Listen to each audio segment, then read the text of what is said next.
अस्सलाम वालेकुम वरहमतुल्लाह। जी तो बच्चों कैसे हैं आप? उम्मीद है आप सब खैरियत से होंगे बेटा। अच्छा बेटा, आज हम आपको 10th क्लास बायोलॉजी स्टार्ट करवाने लगे हैं, न्यू बुक। तो डेली बेसिस पे इंशाल्लाह इसके लेक्चर्स अपलोड होंगे और आपको एक एक टॉपिक इसका समझाया जाएगा। तो आपने बेटा ये जितनी भी वीडियोस हैं तवज्जो से देख लेनी है ताकि आपको बायोलॉजी की समझ आ जाए अच्छे से इंशाल्लाह। तो आपने बिना देर किए हमारी वीडियोस देख लेनी है ताकि आपकी पेपर के लिए अच्छी तैयारी हो जाए। चलिए जी टॉपिक की तरफ चलते हैं, बिस्मिल्लाह करते हैं। आज का हमारा जो पहला टॉपिक जो हमने पढ़ना है वो न्यूट्रिशन एंड इट्स इम्पोर्टेंस है कि न्यूट्रिशन का अमल क्या है और इसकी अहमियत क्या है।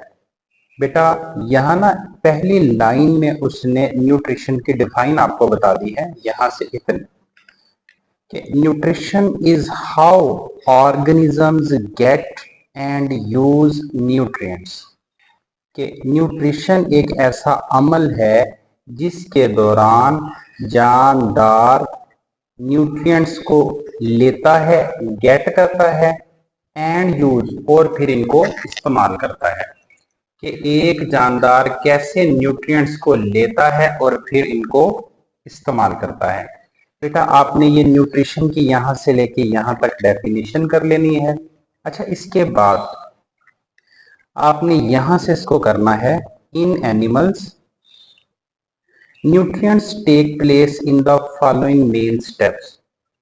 इन स्टेप्स के जरिए न्यूट्रिशन का अमल टेक प्लेस होता है। बेटा पहले नंबर पे जो है वो है ingestion.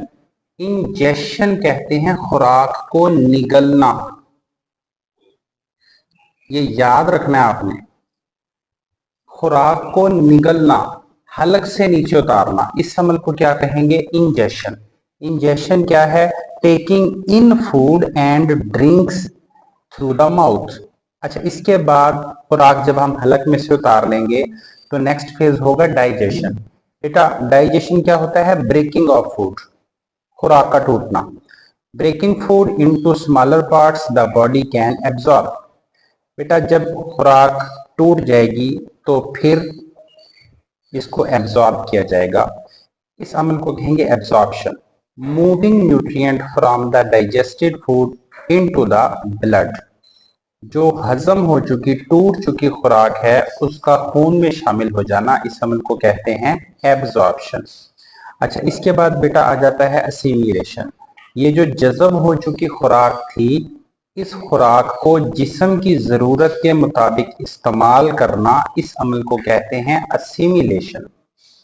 Using the absorbed food absorbed nutrients in cell and tissues. Last में आ जाता है बेटा ईजेशन।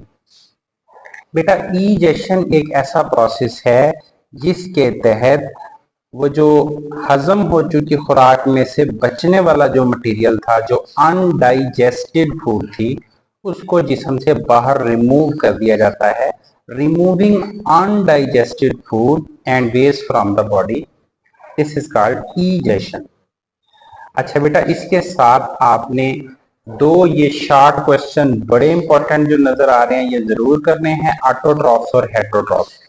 बेटा ऑटोट्रॉफ ऐसे जानदार होते हैं जो अपनी खुराक खुद तैयार करते हैं, हेटरोट्रॉफ्स ऐसे जानदार होते हैं जो अपनी खुराक खुद तैयार नहीं करते। जैसे बेटा ऑटोट्रॉफिक न्यूट्रिशन लिखा हुआ है ना कि autotrophic nutrition is a mode of nutrition in which organism produce their own food from inorganic substances.